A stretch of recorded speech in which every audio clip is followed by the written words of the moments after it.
سبحان الله عدد ما خلق في الأرض سبحان الله عدد ما بين ذلك. Жаңы кийим кийгенде айтылуучу дуба.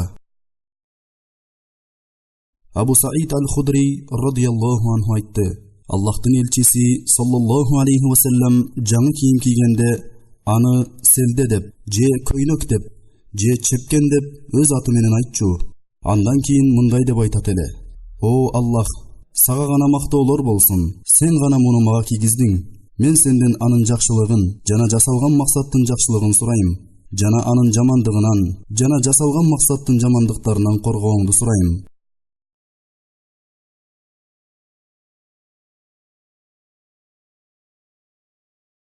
اللهم لك الحمد أنت كسوتنيه أسألك من خيره وخير ما صنع له وأعوذ بك من شره وشر ما صنع له.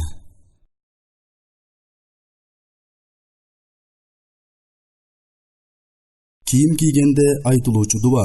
Аллахтын элчиси саллаллаху алейхи ва саллям айтты: Кимде ким кийим кийип жатып, менин эч кандай күч кудуретимсиз бул кийимди насип кылган жана кийгизген Аллахка мактоолор болсун деп айтса, анда анын буга чейинки күнөөлөрү кечирилет.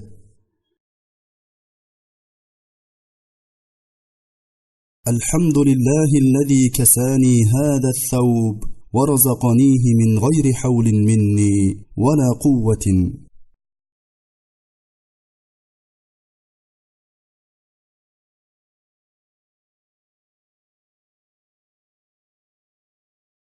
Кийим чечкенде айтылуучу дуба. Али радияллаху анху риваят кылган хадисте Аллахтын элчиси саллаллаху алейхи ва саллям айтты: Жиндердин көзүнүн адам баласынын уяттуу жерлерин тосуп коюучу тосмо ал кийим алмаштыруу үчүн киргенде бисмиллах деп айтуу.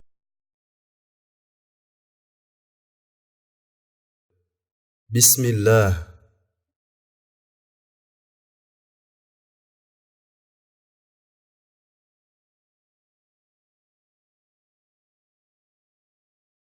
Шариаттын талаптарына ылайык келген кийим кийүүнүн пайдалары.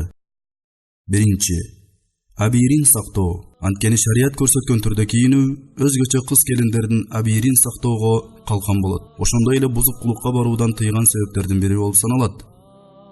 Экинчи, жүрөктүн таза болуусу. Аллах Таала айтат: Эгерде пайгамбардын аялдарынан бир нерсе сурай турган болсоңор, анда парданын артынан сурагыла. Мына ошол силердин жүрөгүңөргө жана алардын жүрөктөрүнө тазараак болот. Үчүнчү, кулк мүнөздүүлүк. Кийим кийүү абийирдүүлүккө, уяттуулукка, жөнөкөйлүккө жана башка көптөгөн жакшы сыпаттарга алып барат. Шарият көрсөткөн чыныгы кийимдерди кийип жүрүү эркектерге жана кыз келиндерге оор басырыктуулуктун жана такыбалыктын белгиси болот. Анткени Аллах Таала айтты: Эй пайгамбар, аялдарыңа, кыздарыңа жана момундардын аялдарына айткын: Кийимдерин баштарынан баштап жамынып жүрүшсүн. Мына ошондо алар күңдөрдөн айырмаланып, таанылып, зыянга учурашпайт. Төртүнчү, уяттуулукка алып барат.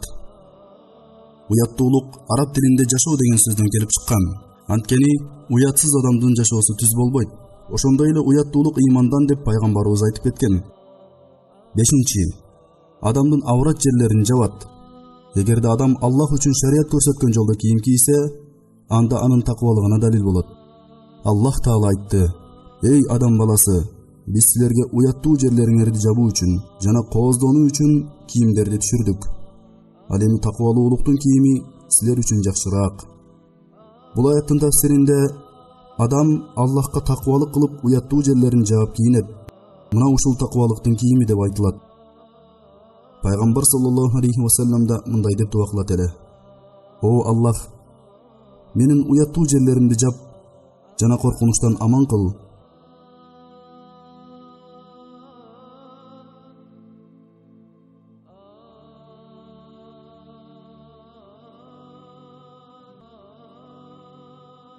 Кийим кийүүнүн адептери.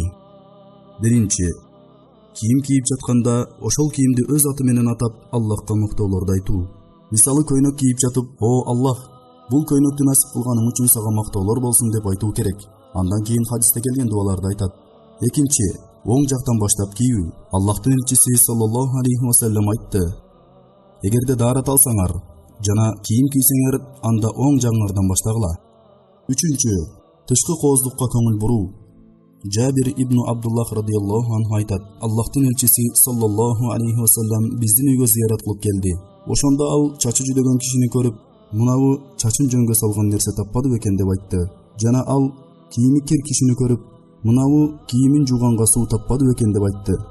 Ошондой эле пайгамбарыбыз саллаллаху алейхи ва саллям башка хадисинде мындай дейт: эгерде кимдин жүрөгүндө кыпындай текебердик болсо, анда ал бейишке кирбейт. Ошондо бир киши: о Аллахтын элчиси, албетте адам өз кийиминин жана бут кийиминин кооз болуусун каалайт да деп айтат. Анда пайгамбар: албетте Аллах сулуу жана ал сулуулукту жакшы көрөт. Бирок текеберлик деген ал акыйкатты басмырлоо жана адамдарды кемсинтүү деп айтты. 4. Кийимди кызыл ашыктын чегинде кийүү. Бул туурасында пайгамбар саллаллаху алейхи ва саллям айтты: кимде ким текеберлик менен кийимин жерге сүйрөп жүрсө, анда кыяматта Аллах аны карабайт. Бирок аялдар кийимдерин узун кылып кызыл ашыктан өткөрүп кийсе, же кийимдери жерге тийип жүрсө деле эч кандай күнөө болбойт. Тескерисинче, бул алардын уяттуу жерлерин толук жабат. 5. Денени билдирип турган жана тар кийимдерди кийбөө. Пайгамбарыбыз саллаллаху алейхи ва саллям айтат: тозокко түшө турган 2 топ бар. Мен аларды көрө элекмин. Алар адамдарды сабоо үчүн уйдун куйругундай болгон келтектери бар кишилер жана кийинишкен, бирок жылаңач аялдар. Алар түз жүрүүдөн оошкон жана башкаларга да үйрөтүшкөн аялдар. Алардын баштары төөнүн өркөчүндөй, алар бейишке киришпейт. Бейиштин жытын да жытташпайт. 6. Эркектер аялдарга окшошпоо, аялдар да эркектерге окшошпоо. Эркектер үчүн аялдардын көйнөгүн же жоолугун же башка кийимдерин кийип аялдарга окшошуп жүрүүсү арам кылынган. Ошондой эле аялдар үчүн эркектердин шымын же көйнөгүн же башка кийимдерин кийип эркектерге окшошуп жүрүүсү арам кылынган. Бул туурасында Абдуллах ибн Аббас радияллаху анху риваят кылат: Аллахтын элчиси саллаллаху алейхи ва саллям аялдарга окшошуп алган эркектерге жана эркектерге окшошуп алган аялдарга каргыш айтты. 7. Жибектен кийим кийүү жана алтындарды тагынуу эркектер үчүн арам. Анткени Аллахтын элчиси саллаллаху алейхи ва саллям айтты: жибектен кийим кийүү жана алтын тагынуу менин үммөтүмдүн эркектерине арам кылынды, бирок менин үммөтүмдүн аялдарына адал кылынды. Бирок жибектен болгон кездемелер кийимге 4 бармактын чегинде гана кошулса, анда эркектер үчүн да боло берет. Бул тууралуу Сувайт ибн Гафла айтат: Жабия деген жерде Умар ибн Хаттаб радияллаху анху хутба кылып жатып мындай деп айтты: Аллахтын элчиси саллаллаху алейхи ва саллям жибек кийимди кийүүдөн тыйды. Бир гана 2 же 3 же 4 бармактай өлчөмдө жибек кошулган кийимдерди кийсе болот деп айтты. 8. Кийим алмаштырып жатканда хадисте келген дуаны айтуу. Эгерде адам кийимин чечип жатып же алмаштырып жатып хадисте келген дуаны айтса, анда аны менен бирге болгон жин шайтандардын баарысынын көзүнө парда тартылат. Ошондо алар чечилип жаткан адамдын уяттуу жерлерин көрө алышпайт.